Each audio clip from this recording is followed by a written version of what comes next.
நம்பகமான விஷயங்களை தொடர்ந்து உரையாடி வருகிற நியூஸ் ஃபோக்கஸ் தமிழ் சேனலை சப்ஸ்கிரைப் பண்ணுங்க, தொடர்ந்து ஆதரவு தாருங்கள்.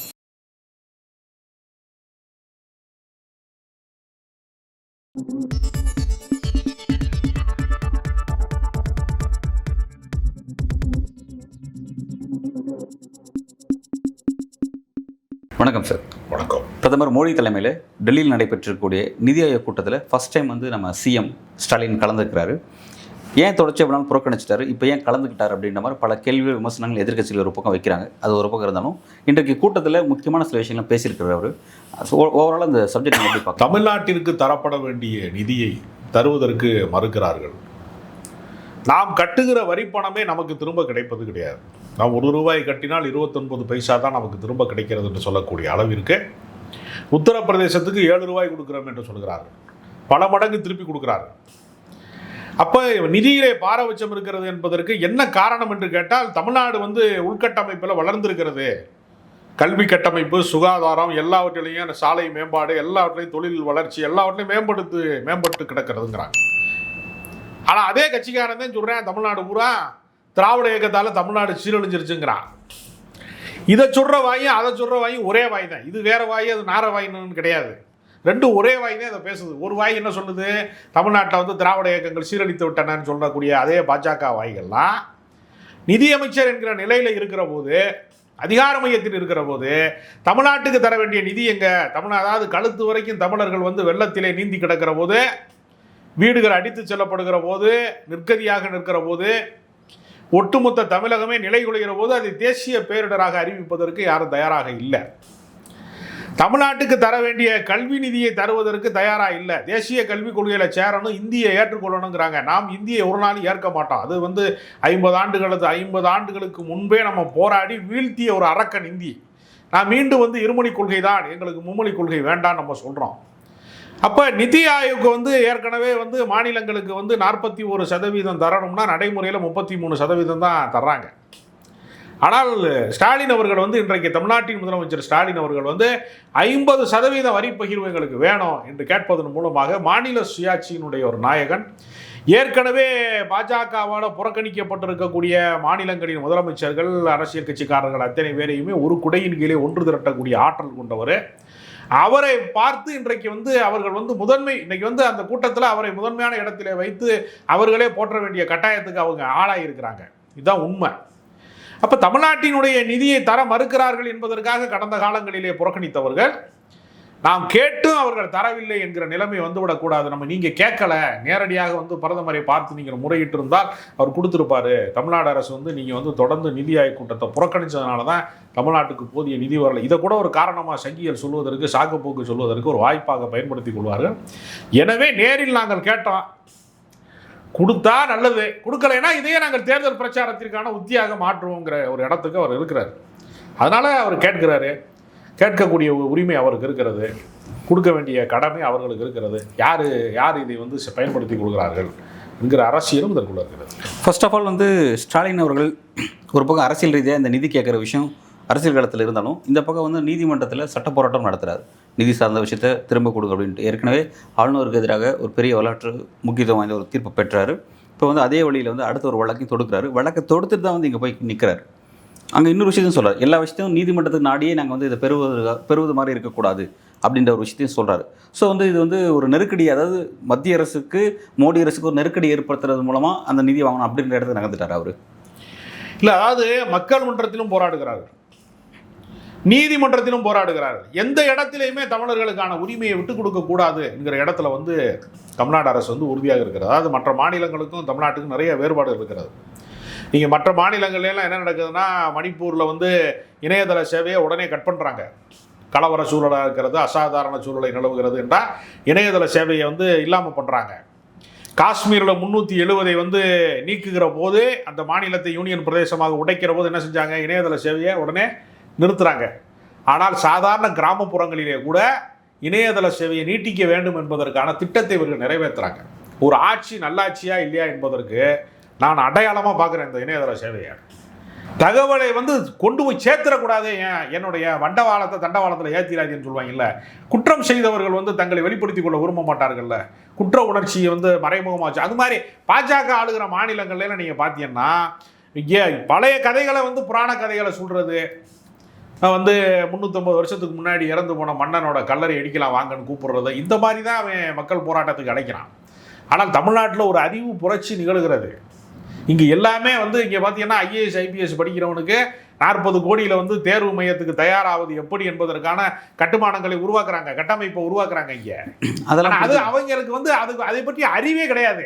அதெல்லாம் புரிஞ்சுக்க முடியுது சார். தமிழ்நாடு வந்து மற்ற எல்லா ஸ்டேட்டை விட எந்த அளவுக்கு கட்டமைப்புலையும் கல்வி வளர்ச்சி எந்த அளவுக்கு முன்னிலையில் வகிக்குது அப்படிங்கிறது புரிஞ்சுக்க முடியுது. இப்போ வந்து நம்ம கேட்குறது என்னென்னா, இப்போ வந்து ஒரு பக்கம் சட்ட போராட்டத்தை மேற்கொள்கிறாரு, ஒரு நீதிமன்றத்தில் வழக்கு தொடுக்கிறாரு, அதுக்கப்புறம் போய் அந்த சீட்டில் உட்காந்து நீதி கொடுன்னு கேட்குறாரு. இப்போ மோடி இது எப்படி பார்ப்பாரு? நீங்கள் வந்து எனக்கு எதிராக அங்கேயே நீங்கள் போயிட்டீங்களா? நான் வந்து இப்போ இருக்கிற சுச்சுவேஷன் அப்படிங்கிறது நீதிமன்றத்துக்கும், அதாவது உச்ச நீதிமன்றத்துக்கும் நாடாளுமன்றத்துக்கும் பெரிய கான்ட்ரவர்சி போயிட்டு இருக்கு. ஆளுநருக்கு எதிரான தீர்ப்பு வந்ததுக்கப்புறம் பெரிய கான்ட்ரவர்சி ஆயிடுச்சு. இப்போ இந்த மாதிரி நேரத்தில் ஸ்டாலின் அப்படி ஒரு நகர்த்திட்டு இங்கே வந்து கேட்குறாரு, இதை மோடி இப்படி ரசிப்பார்னு நான் கேட்குறேன். அது மோடி வந்து சட்டத்துக்கு கட்டுப்பட்டவரா இல்லையா, அரசியல் சாசனத்துக்கு கட்டுப்பட்டவரா இல்லையா? அப்போ அரசியல் சாசனப்படி வழங்க வேண்டிய நிதியை நீங்கள் வழங்குங்கள்னு நம்ம கேட்குறோம், கோரிக்கையை வைக்கிறோம். கோரிக்கையை வந்து காது கேட்காத மாதிரி இருந்துட்டு வந்து கொடுக்காம இருந்துட்டு அப்புறம் சட்ட போராட்டத்துக்கு ஏன் போகிற, நீங்கள் நீதிமன்றத்துக்கு ஏன் போகிறேன்னா, அப்போ நீதிமன்றத்துக்கு போகாமல் வேற எங்கே போகிறது? நாக்பூர் ஆர்எஸ்எஸ் ஆஃபீஸுக்கு போய் நம்ம நிற்க முடியும்? நமக்கான உரிமைகளை மீட்பதற்கு வேறு என்ன இடம் இருக்குது, என்ன பாக்கி இருக்குது? நாம் நீதிமன்றத்தின் கதவுகளை தட்டுவதை தவிர நம்மளோட உரிமை மறுக்கப்படுகிற போது அதுக்கு முறையிடுவதற்கு வேற எந்த இடம் இருக்கிறது? அது ஒன்று தானே இருக்குது. அதுக்காக கோயிலில் போய் ஏதாவது குளத்தில் போய் ஏதாவது இது பண்ணிவிட்டு தேங்காயை உடச்சி சாமி கொண்டு வர முடியாதுல்ல. ஜனநாயகத்தில் நமக்கான உரிமையை போராடி மீட்டுத்தானே ஆகணும். அந்த மீட்பதற்கான இடம் வந்து கடைசி நம்பிக்கை நீதிமன்றம் தான். அதனால் அரசு தவறு செய்கிற போது நம்ம வந்து நீதிமன்றத்தை தான் நாட முடியும். அதனால் அதுக்கெல்லாம் நீ போனியா அப்படின்னு பார்த்தீங்கன்னா வந்து ஒரு கலைஞர் சொன்னது தான், நீங்கள் விசாவை நீக்கவில்லை என்றால் தமிழ்நாட்டுக்கு விசா வாங்க வேண்டியவர்னார் கலைஞர் கடந்த காலத்தில். அது மாதிரி தான் தமிழ்நாட்டை வந்து ஆளக்கூடிய ஒரு முதலமைச்சருக்கு நீங்கள் உரிய மரியாதை செய்யணும். ஏன்னா அது அவர் தனிநபர் கிடையாது, தமிழ்நாட்டு மக்களினுடைய பிரதிநிதி, கோடிக்கணக்கான தமிழர்களினுடைய ஒரு பிரதிநிதியாக தான் அவர் இங்கே போகிறார். அதனால் நீதிமன்றத்துக்கு ஏன் போகிறாங்க, என்ன விருப்பப்பட்டால் போகிறாங்க? எல்லாத்துக்கும் நீதிமன்றத்தின் வாசலில் போய் நிற்பதுங்கிறது, நிற்கதியாக நிற்கிறதுங்கிறது ஒரு அரசை இயங்க விடாமல் செய்கிறதுனா. ஓட்டப்பந்தயத்துக்கு போகும்போது காலை கட்டி போடுறேன், நீ நொண்டி அடிச்சு ஓடிக்கன்னு சொன்னால் எப்படி இருக்கும்? அதை தானே அவங்க செய்கிறாங்க. அப்புறம் காலையும் கட்டி போட்டுட்டு நீ ஓடுறதுன்னா எப்படி ஓட முடியும்? அதனால் இவர்கள் தருகிற நெருக்கடி தானே அதற்கு காரணம். நீதிமன்றத்துக்கு போக வேண்டிய அவசியமே இல்லையே. உரிய நிதியை தந்துட்டா, வெள்ள பேரிடர் நிதியவோ கல்விக்கான உரிமை தொகையை வந்து கொடுத்துட்டா, கல்விக்கான நிதியை தந்துட்டா, எதுக்காக போய் நீதிமன்றத்தை நாடணும்? அதுக்கான அவசியமே இல்லையே. அது புரிஞ்சுக்க முடியுது. பட் அந்த இடத்துல வந்து ஸ்டாலின் முக்கியமான சில விஷயத்தை வந்து எழுப்பியிருக்கிறார். என்ன சொல்கிறேன்னா வந்து, நீங்கள் வந்து கடந்த காலத்தில் நீங்கள் மாநில முதல்வராக இருந்த பொழுது நீங்கள் வந்து ஒன்றிய அரசு உங்கள்கிட்ட எப்படி நடந்துக்குன்னு சொல்லி நீங்கள் சொல்லியிருக்கீங்க. 41% நிதியை வந்து மாநிலத்துக்கு கொடுக்குன்னு நீங்கள் சொல்லியிருக்கீங்க. ஆனால் நீங்கள் வந்து 33% தான் கொடுக்குறீங்க. ஆனால் அந்த நிதியே சில நேரங்கள் வராமல் இருக்குது அப்படிங்கிறத, கல்வி சார்ந்த நிதி இந்த மாதிரி நிதி வராமல் இருக்குங்கிறத சுட்டி காட்டார். ஸோ வந்து 50% கொடுங்க அப்படின்னு கேட்குறாரு. அவங்க மோடி சொன்னது 41 தான், 50% கேட்குறாரு. 50% கொடுக்குற அளவுக்குலாம் பிரதமர் மோடி இறங்கி வந்துடுவாரா? எப்படி நீங்கள் அதை பார்க்குறீங்க? வேறு வழி இல்லைல்ல. மாநில கட்சிகளின் தயவில் தான் அவங்களுடைய ஆட்சியே இருக்கிறது. இந்த ஆட்சி வந்து ஒருவேளை கலைக்கப்பட்டு விட்டால், நாளைக்கு வந்து ஆதரவு வந்து நிராதரவாக மாறிவிட்டால், வாபஸ் பெறப்பட்டால் இவர்கள் நிலைமை என்ன ஆகும்? இந்த கோரிக்கை என்பது ஸ்டாலினுடைய கோரிக்கையோடு நின்று விட்டால் பிரச்சனை இல்லை அவங்களுக்கு. எல்லா மாநில முதலமைச்சர்களின் கோரிக்கையாக மாறணும்னா என்ன செய்ய முடியும்? தனிநபரினுடைய குரலாக இல்லாமல் அது ஒட்டுமொத்த மாநில முதலமைச்சர்களின் குரலாக மாறும்னா 50% கொடுத்தாகணும். அவர் அது தெரிஞ்சு தான் அந்த குரலை எழுப்புறாரு. மற்ற மாநில முதலமைச்சர்களுக்கு, மற்ற மாநிலத்தில் இருக்கக்கூடியவர்களுக்கு மாநில உரிமை குறித்து பாடம் நடத்த வேண்டிய இடத்துல தமிழ்நாடு இருக்கிறது.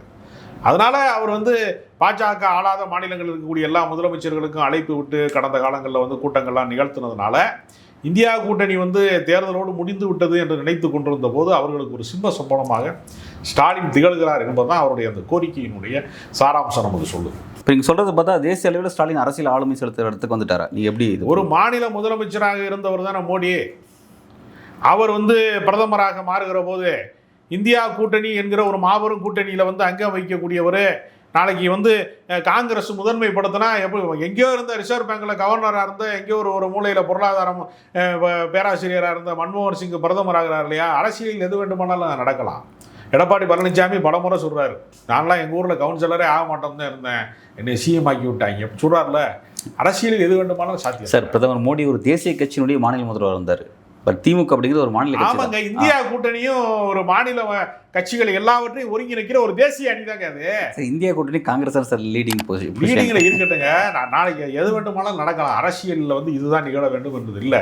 இந்த முறை கூட தான் 400 சீட்டில் நாங்கள் அப்படியே ஜெயிச்சிருவோம், அப்படியே ராமரே எங்கள் வந்து மோடியைத்தான் பின்பற்றுறாரு அப்படின்னு கூட தான் பேசுனாங்க. கடவுளே வந்து மோடிக்கு பக்தராக இருக்கிறாருன்னு கூட பேசுனாங்க. ஆனால் கடைசியில் என்னாச்சு, நான் வந்து வந்து இயற்கையான முறையில் பிறக்கலைன்னு கூட சொன்னார். வேறு எப்படி தாண்டா பிறந்தாலாம் கேட்டாங்க. சரி, இந்தியாவை செஞ்ச புண்ணியத்தினால அவர் பிறந்துட்டாரு, அவர் என்னதான் மக்களுக்கு செஞ்சாருன்னு ஒரு கேள்வி இருக்குல்ல. அதனால மாநில முதலமைச்சராக இருந்து தான் அவர் இந்த இடத்திற்கு நகர்ந்து வந்திருக்கிறாருன்னா, ஒரு மாநில முதலமைச்சராக இருக்கிறவரு பிரதமரை பார்த்து கேள்வி கேட்கிறாரு. அதாவது நிதி ஆயோக்குன்னு அவங்க பேர் மாற்றினதுக்குள்ளேயே ஒரு மிகப்பெரிய அரசியல் இருக்குது. 1950 வந்து ஜவஹர்லால் நேரு அவர்களால் உருவாக்கப்பட்ட திட்ட கமிஷனில் வந்து 5 ஆண்டு திட்டம்னு ஒன்று உண்டு. ஒவ்வொரு 5 ஆண்டுக்கும் வந்து என்ன, அதாவது இந்தியா என்று ஒரு தேசம் என்று நாம் சொல்லிக் கொண்டாலும் இந்தியான்னு தனியாக ஏதாவது நிலப்பரப்பு இருக்கான்னு கேட்டால் மாநிலங்களின் தொகுப்பைத்தானே நம்ம இந்தியாங்கிறோம். இப்போ நீ இந்தியான்னு என்ன தனியாக நிலப்பரப்பு இருக்கிறதா? ஒட்டுமொத்தமாக இந்தியாவிற்கு ஒரு ஸ்கிரீனை போட்டு இதுதான் இந்தியா அப்படின்னு சொல்கிறோம். ஆனால் மாநிலங்கள் தானே உண்மை. அப்போ மாநில சுயாட்சியை மறுத்துவிட்டு நீங்கள் மத்தியில் வந்து ஒரு கூட்டாட்சியை நிகழ்த்தாமல் இருந்தால் அது மிக மோசமான சர்வாதிகார நடவடிக்கை. அந்த சர்வாதிகாரத்தை வந்து நேருக்கு நேராக நின்று சிங்கத்தை அதனுடைய குகையில் போய் சந்திப்பது மாதிரி நேருக்கு நேராக நின்று நீங்கள் வந்து எங்களுக்கு 50% தரணும், நிதியை தரணும் என்று சொல்லக்கூடிய இடத்துல ஸ்டாலின் இருக்கிறார் என்பதை நான் பார்க்குறேன். ஏற்கனவே வந்து நான் குறிப்பிட்ட மாதிரி நாடாளுமன்றத்திற்கும் மத்திய பாஜக அரசுக்கும் பெரிய ஒரு கான்ட்ரவர்சி போயிட்டுருக்கு. மோடி ஆளுநர் மூலமாக ஒரு மறைமுக அரசியல் செய்கிறாரு. அதை வந்து நீதிமன்றத்துக்கு சென்று அதுக்கு ஒரு ஸ்டே வாங்கியிருக்காரு ஸ்டாலின். அதுவே பாஜக ஒரு நெருக்கடி அப்படின்னு பார்க்குறோம். இப்போ அந்த நேரத்தில் இப்போ நிதி சார்ந்த விஷயத்துக்கும் ஸ்டாலின் வந்து நீதிமன்ற படிக்கட்டி இறக்கிறாரு. எங்களுக்கான நிதியை கொடுக்க சொல்லி ஒரு உத்தரவு போட சொல்லியிருக்காரு. அதுவும் 6% வட்டியெல்லாம் போட்டு உத்தரவு போட சொல்லி ஒரு காட்டமாகவே தன்னோட விஷயத்தை மனுவாதமாக முன் வச்சிருக்கிறாரு. இப்போ இந்த விஷயத்தில் நீதிமன்றம் ஒரு உத்தரவு போட்டதுக்கு தான் மோடி இறங்கி வருவாரா, அல்லது அதுக்கு முன்னாடியே கொடுத்துட்டு அந்த வழக்கு தேவையில்லைன்ற இடத்துல நகர்ந்துருவாரா, எப்படி கூட நீங்கள் பார்க்குறீங்க? தேர்தலுக்கு மிக குறைந்த காலமே, சட்டமன்ற தேர்தலுக்கு மிக குறைந்த காலமே இருக்கிற காரணத்தினால நீதிமன்றம் உத்தரவு போட்ட பின்னாடி கட்டாயமாக நிதி கொடுக்கணுங்கிற நிலைமை வருவதை வந்து ஒன்றிய அரசாங்கம் விரும்பாது, பாஜக அரசு வந்து விரும்பாது. அதுக்கு முன்னாடியே நாங்கள் எல்லா நிதியையும் கொடுத்துட்டோம். இப்போ சமீபத்தில் கூட சொன்னாங்க, நாங்கள் வந்து மெட்ரோ பணிக்கான நிதியை ரொம்ப நாள் கேட்டுக்கிட்டே இருந்தாங்க, அதை கடன் உதவியாக கொடுத்துட்டோம். இப்படி ஏதாவது ஒரு வடிவத்தில் நாங்கள் நிதியை விடுவிச்சிட்டோம்னு சொல்கிறது தான் அவர்கள் தேர்தல் அரசியலுக்கான ஆதாயமாக பார்ப்பார்களே தவிர, நீதிமன்றத்துக்கு போய் அங்கு மூக்கு உடைபட்டு தான் மறுபடியும் நிதியை தருவாங்கங்கிற நிலைமை இருந்தால் பாஜகவுக்கு இன்னும் ஒரு வீழ்ச்சி காத்திருக்கு. மறுபடியும் நோட்டாக்கு கீழே கொண்டு விட்டுட்டு போயிடுவாங்க தமிழ்நாட்டில் அப்படிங்கிற ஆபத்து இருக்கிறது. நீங்கள் தான் பாஜகவுக்கு நீதிமன்றத்தில் வீழ்ச்சின்னு சொல்கிறீங்க. அவங்க அதை வீழ்ச்சியே பார்க்குறதில்ல. அவங்க என்ன சொல்கிறாங்கன்னா, இப்போ இன்றைக்கி வந்து நீங்கள் ஆளுநருக்கு எதிராக உச்சநீதிமன்றம் பேர் வச்ச தீர்ப்பு இது பாஜக பெரிய அடி விழுந்துருச்சுன்னு மாதிரி நீங்கள் பேசுகிறீங்க. ஆனால் அது ஒரு அடியாகவே அவங்க கன்சிடர் பண்ணல. அவங்க அதை என்ன பண்ணுறாங்கன்னா, ஜனாதிபதி மூலமாக ஒரு 14 கேள்வி எழுப்பியிருக்காங்க நான் நீதிமன்றத்துக்கு. இதில் சில டவுட்ஸ்லாம் இருக்குது சொல்லுன்னு சொல்லிட்டு, இப்போ இதை பாஜக வந்து பார்த்தீங்கன்னா நீதிமன்றத்தை நாங்கள் கேள்வி எழுப்பிட்டோம், நீதிமன்றம் எங்கள் கேள்விக்கு பதில் சொல்லி ஆகணும் அப்படின்ற ஒரு இடத்துக்கு வந்துருச்சு அப்படின்ற மாதிரி சொல்லிட்டு இருக்காங்க. எங்கேயுமே வந்து நீதிமன்றம் வந்து தங்களை ஓவர்டேக் பண்ண மாதிரி பாஜக ஃபீல் பண்ணவே இல்லையே. நீங்கள் பெரிய வீழ்ச்சிங்கமாக சொல்லிட்டு இருக்கீங்க. இல்லை, நீதி அதாவது அரசியல் சாசனத்திற்கு அத்தனை பேருமே கட்டுப்பட்டவர்கள். டாக்டர் அம்பேத்கர் சொன்னார், ஒரு மனிதனுக்கு ஒரு ஓட்டு என்று சொல்வதன் வழியாக ஒவ்வொரு மனிதனையும் வந்து தனிப்பட்ட முறையில் கல்வி, பொருளாதாரம், வேலைவாய்ப்பு, செல்வாக்கு எல்லா விஷயத்திலையும் சமப்படுத்துவதற்கு நம்ம போராடுறோம், சமத்துவத்திற்காக போராடுறோம். ஆனால் ஜனநாயகத்திலே ஒரு மனிதனுக்கு ஒரு ஓட்டு என்று சொல்வதன் மூலமாக நான் ஜனநாயகத்தில் ஒரு புரட்சியை நிறுவிட்டேன்னு அவர் சொன்னார். அப்போ அரசியல் சாசனத்தின் வழியாக நடத்துகிற புரட்சியில் தான் நம்ம அதனுடைய வடிவத்தில் தான் குடியரசுத் தலைவராக இருந்தாலும் சரி, இந்தியாவினுடைய தலைமை அமைச்சராக இருந்தாலும் சரி, ஒரு சாமானியனாக இருந்தாலும் சரி, எல்லாருமே நீதிக்கு கட்டுப்பட்டவங்க, அரசியல் சாசனத்துக்கு கட்டுப்பட்டவங்க. அதனால் குடியரசுத் தலைவர் கேள்வி எழுப்பிவிட்டார் என்பதனாலேயே அரசியல் சாசனம் வந்து மாற்றப்பட்டு விடும் என்ற அர்த்தம் அல்ல. நாடாளுமன்றத்தில் இயற்றப்பட்ட சட்டமே அரசியல் சாசனத்துக்கு எதிரானதாக இருக்கிறது, மனித உரிமைக்கு எதிரானதாக இருக்கிறது, மதச்சார்பற்ற தன்மைக்கு எதிரானதாக இருக்கிறது. இப்போ இந்தியாவில் பாஜகவுக்கு இருக்கிற மிகப்பெரிய வில்லனே எதுனா அரசியல் சாசனம் தான். அரசியல் சாசனத்தில் வந்து வழங்கப்பட்டிருக்கிற சமத்துவம் என்பது இவர்களுடைய சனாதன கோட்பாட்டுக்கு எதிராக இருக்குது. இப்போ நமக்கு இருக்க போராட்டமே சனாதனமாக அரசியல் சாசனமாக என்கிற போராட்டத்தில் தான் நம்ம இருக்கோம். அதனால் ஜனாதிபதி கேள்வி எழுப்பினதுனாலாம் அரசியல் சாசனம் வந்து மாற்றப்படாது. எனவே எத்தனை முறை நீங்கள் நீதிபதிகளை தான் சில சமயம் விலைக்கு வாங்க முடியுமே தவிர நீதியை விலைக்கு வாங்குவது என்பது சாத்தியமே இல்லை. அதனால் நீதி எப்பொழுதுமே நிலைத்திருக்கக்கூடிய ஒன்று. ஆட்சியாளர்கள் மாறுவார்களே தவிர அந்த அரசியல் சாசனம் என்பது மாறப்போகிறது இல்லை. அதனால் அவர்கள் நிச்சயமாக நீதிக்கு முன்னால் அவர்கள் கட்டுப்பட்டு தான் நிற்க வேண்டும். அவர்கள் தோற்று தான் போவார்கள். நீதிக்கு எதிரானவர்கள் நிச்சயமாக தோற்று போவார். பாஜக ஒரு நாள் நீதிமன்றத்திற்கு முன்னாடி வென்றதாக வரலாறே கிடையாது. தற்காலிகம், அதாவது ஊருக்குள்ளே சொல்லுவாங்க, உதிர்த்தவன் ஊருக்கு பெரியவன்பாங்க.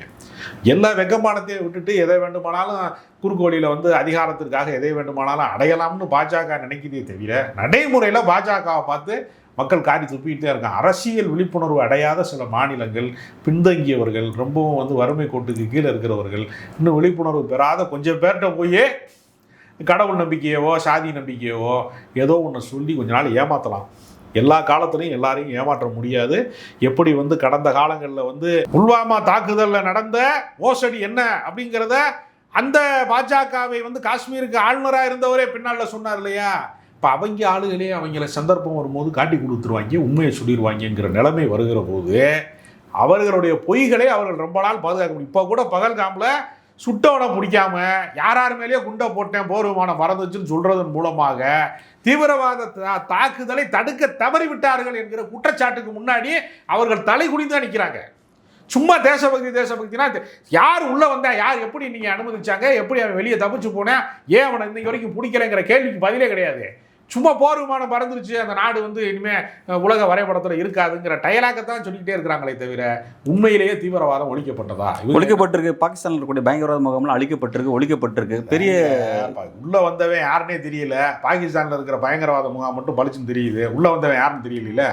பயங்கரவாத முகாம் மட்டும் நல்லா தெரியுதா? சார் அதை கேட்காதீங்க சார். ஆபரேஷன் சிந்தூர் பெரிய வெற்றி சார். அது மோடியுடைய ரத்தத்தில் ஃபுல்லாக வந்து சிந்தூர் ரத்தம் ஓடிட்டு இருக்கு. அதான் அதை நீங்கள் பிளட் டெஸ்ட் எடுக்கிறவன்ட்டு சொல்லி நீங்கள் வந்து அறிவியல் பூர்வமாக நிரூபிக்கணும். அதனால தேர்தல் வெறி தான் அவர் ரத்தத்தில் ஓடிக்கிட்டு இருக்கே தவிர தேசபக்தி ஓடுதாங்கிறது சந்தேகமாக இருக்குன்னு நான் சொல்லலை, ராகுல் காந்தி சொல்கிறார்.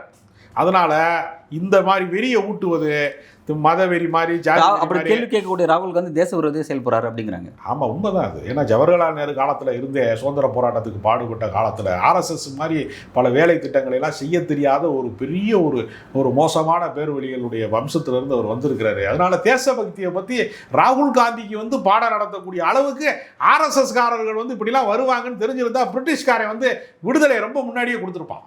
இவ்வளோ பெரிய போராட்டம், ஒரு 200 வருட போராட்டமே நிகழ்ந்திருக்காது. அதனால் தேசபக்தியை பற்றி இனிமேல் வந்து டியூஷன் எடுக்கணும்னா எல்லா மாநிலத்துக்கும் பாஜக காரங்க ஆர்எஸ்எஸ் காரங்களை தான் அனுப்பி வைக்கணும். உலக நாடுகளுக்கு இவங்க தான் உதாரணமாக திகழ்கிறாங்க.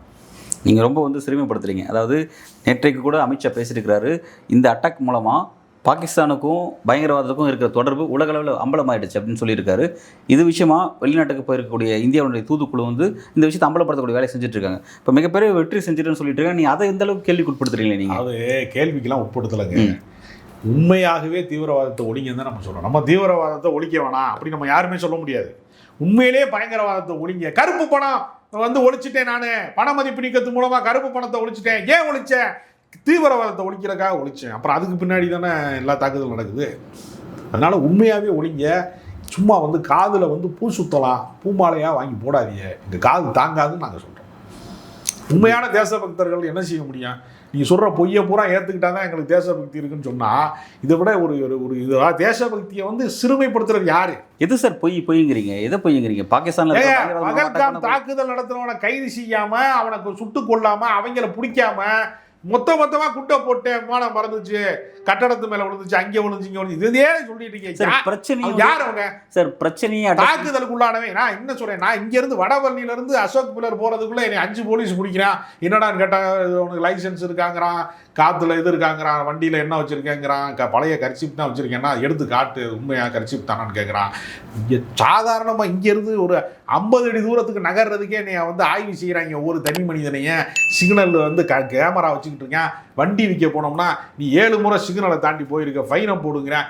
எல்லாரையும் கண்காணிப்பு கேமரா கண்காணித்து கொண்டு இருக்கிற இந்த காலகட்டத்தில் 200 கிலோமீட்டர் 300 கிலோமீட்டர் உள்ளே வந்து சுட்டு விட்டு அவன் வாட்டுக்கு ஒரு 26 பேரை கொலை பண்ணிவிட்டு மறுபடியும் சேஃப்டியாக போகிறான்னா யார் அவனை உள்ளே விட்டது, யார் வெளியே அவனை அனுப்பிச்சி விட்டது, எப்படி சேஃப்டியாக போனாங்க, எப்படி ஒத்தியை பார்த்தாங்க, என்ன நடந்துச்சுன்னு மர்ம கதை மாதிரி வச்சிருக்கிறாங்க. இதை உண்மையாகவே தீவிரவாதத்தை ஒழிக்கிற இதெல்லாம் கேள்வி கேட்காதீங்க சார். அட்டாக் நடச்சா இல்லையா? சிந்தூர் அட்டாக் நடச்சா இல்லையா? முகாமெல்லாம் அழிக்கப்பட்டுச்சா இல்லையா? எவ்வளோ பேர் விஷயத்தை இந்தியா செஞ்சு முடிச்சிருக்கு. பூச்சியை வந்து கொளுத்தணும்னு நினைக்கிறதுக்கு போல வீட்டை கொளுத்திட்டாங்க.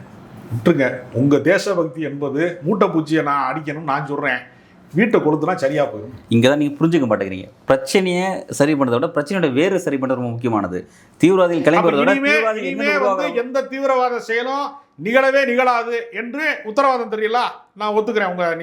நீங்கள் எடுத்த நடவடிக்கை மூலமாக தீவிரவாதம் முற்றி இப்படி தான் சொல்லி அப்படி நினைக்காதீங்க. இந்த அட்டாக் நம்ம மறுபடியும் வருவாங்க. இல்லை நான் என்ன வேற ஒளிச்சங்கிறது பொய் தான். இல்லை மோடி என்ன சொல்கிறேன் நான் சொல்கிறேன். அவர் என்ன இந்த அட்டாக் இன்னும் முடியல. தயவு செஞ்சு நம்ம புரிஞ்சுக்கோ. ஆபரேஷன் சிந்தூர் இன்னும் முடியல. தேவைப்பட்டா பாகிஸ்தானுக்கு எதிராக நாங்கள் அதை பயன்படுத்துவோம் திரும்ப சொல்லியிருக்காரு அவர். ஏங்க பாகிஸ்தான் மொத்தத்தையும் அழிச்சிட்டாலும் தீவிரவாதம் ஒளிஞ்சிருன்னு சொல்றது மூட நம்பிக்கை. உரிமைகள் மறுக்கப்படுகிற இடங்களில், ஜனநாயகம் மறுக்கப்படுகிற இடங்களில், சமத்துவம் மறுக்கப்படுகிற இடங்களில் எதிர்குரல்கள் வரும், போராட்டங்கள் நிகழும், அது வேறு வடிவங்கள் எடுக்கும், அது ஆயுத போராட்டமாக மாறும். ஜனநாயகத்தில் உரிமையை நீங்கள் நம்ம எல்லாருக்குமான உரிமை உறுதி செய்யப்படாத வரைக்கும் எதுவுமே நிகழாது. தப்புவதற்கான எல்லா வாசல்களையும் அடைத்து கொண்டு ஒரு பூனையை எதிர்கொண்டால் அங்கே பூனையை அல்ல புலியை காண்பாய் என்று சொல்வார்கள். அது மாதிரி தான் உரிமை மறுக்கப்பட்டவர்கள் எப்பொழுதுமே சீற்றமாக இருக்கிறான். உலகம் முழுக்க இருக்கக்கூடிய நடைமுறை. அதனால் தீவிரவாதத்தை ஒழிக்கணும்னா முதல்ல செய்ய வேண்டியதுனா பிரச்சனையை தீர்க்கணுமே தவிர தனிநபர்களை சுட்டுக் கொள்வது மூலமாக, போர் விமானங்கள் பறக்கிறது மூலமாகலாம் அமெரிக்கானால் ஒழிக்க முடியலை, இந்தியானால் ஒழிக்க முடியலை, எந்த நாட்டினாலையும் ஒழிக்க முடியாது. இது ஒரு காலங்காலமாக தேசபக்தியின் பெயரால் போர் வெறியை நமக்கு போதிக்கிறானே தவிர உண்மையான தேசபக்தி என்பது போர் வெறி அல்ல, எல்லாருக்குமான வாழ்க்கையை உறுதி செய்வது. நம்ம சப்ஜெக்ட் விட்டு வெளியே பேசிட்டு இருக்கோம். நம்ம சப்ஜெக்டுக்குள்ளே வந்துடலாம். இப்போ நிதி ஆயோக் கூட்டத்தில் ஸ்டாலின் கலந்துட்டு இருக்க இந்த ஒரு முக்கியமான அரசியல் அப்படிங்கிறது நான் அதை எப்படி பார்க்குறேன் அப்படின்னா, இப்போ பொதுவாகவே இந்த மோடி எதிர்க்கட்சிகள் ஆளக்கூடிய மாநிலங்களில் அவங்கள அடி பண்ணிக்கிறதுக்காக, அவங்களோட அரசியலுக்கு ஒரு நெருக்கடி ஏற்படுத்துறதுக்காக 3 விதமான பாலிட்டிக்ஸ் ஹேண்டில் பண்ணுவார். ஒன்று ஆளுநர் மூலமாக ஒரு இன்டெரக்டாக ஒரு கவர்மெண்ட் ரன் பண்ணுவார். அதுக்கு உச்சநீதிமன்றத்தில் ஒரு நெருக்கடி ஏற்பட்டிருக்கு. இப்போ அதே மாதிரி அமலாக்கத்துறை மூலமாக எதிர்க்கட்சிகளை அடிப்படை செய்யக்கூடிய ஒரு அரசியல் ஒன்று போயிட்டுருக்கும். அதுக்கும் பார்த்தீங்கன்னா இப்போ டாஸ்மாக் விஷயத்தில் உச்சநீதிமன்றத்தில் ஒரு நெருக்கடி ஏற்பட்டிருக்கு. 3வது விஷயம் தான் இந்த பணம் சார்ந்த விஷயம், நிதியை கட் பண்ணி ஒரு அரசியல் செய்கிறதுங்கிறது. இப்போ இந்த விஷயத்தை மோடி திரும்ப செஞ்சுட்டே தான் இருக்காரு. இப்போ ஸ்டாலின் அதுக்கு சட்ட ரீதியான ஒரு போராட்டம் எடுக்கிறாரு. அதே மாதிரி நிதி ஆயோக் கூட்டத்தில் போயிட்டு ஒரு வலிமையான கருத்துக்களை முன்வைக்கிறார். ஸோ இப்போ இந்த விஷயத்தை மோடி எப்படி எதிர்கொள்வார்னு பார்க்குறீங்க? மோடியால் இதை எதிர்கொள்ளவே முடியாது. தமிழ்நாட்டினுடைய உரிமை சார்ந்த போராட்டங்களிலே ஒரு பக்கம் மக்கள் போராட்டமாக மாற்றுவது, கல்விக்கு நிதி தர மறுக்கிறார்களா, மும்மொழி கொள்கையை திணிக்கிறார்களா, தமிழ்நாடு முழுக்க அதை ஒரு பிரச்சாரமாக எடுத்து செல்வது என்கிற ஒரு வடிவத்தை ஒரு பிரச்சார வடிவத்தை ஸ்டாலின் அவர்கள் மேற்கொள்வார். இன்னொரு பக்கம் ஆளுநரினுடைய அட்டகாசத்தை ஒடுக்குவதற்கு உச்சநீதிமன்றத்திலே வழக்கு தொடுத்து அவருடைய அந்த இதை நிறுத்துவதற்கான வழிவகைகளை ஒரு பக்கம் சட்ட போராட்டத்தின் வழியாக, நீதியின் வழியாக நிலைநாட்டும். இதை தாண்டி நீங்கள் நிதி தர மறுக்கிறீர்கள் என்று சொன்னால் நிதியை நீங்களாக விடுவிக்க வேண்டும். விடுவிக்கவில்லை என்றால் மக்கள் மன்றத்திலே அதை அம்பலப்படுத்தி நான் நிதி கேட்டேன், தமிழ்நாட்டுக்கு நிதி கேட்டேன், இந்த ஒன்றிய அரசு தர மறுக்கிறது என்பதை ஒரு பிரச்சார உத்தியாக மாற்றுவதன் மூலமாக அதிமுக பாஜக கூட்டணி படு மோசமான பின்னடைவை சந்திப்பார்கள். இந்த முறை ஒரு மிக மோசமான தேர்தல் தோல்விக்கு அவர்கள் தயாராவார்கள். எனவே நீதிமன்றமாக இருக்கட்டும், மக்கள் மன்றமாக இருக்கட்டும், அல்லது ஜனநாயக ரீதியாக மற்ற மாநில முதலமைச்சர்களை ஒருங்கிணைக்கிற ஜனநாயக போராட்டமான எதிலையுமே ஸ்டாலின் பின்வாங்க மாட்டார். ஓகே, அந்தளவுக்கு மோடி சீரியஸாக விஷயத்தை கொண்டு போக மாட்டார். நிதி விடுவிச்சுரா நீங்கள் சொல்கிறீங்க, அதுபடி நடக்குதாங்கிறது பொறுத்து பார்ப்போம். மிக்க நன்றி.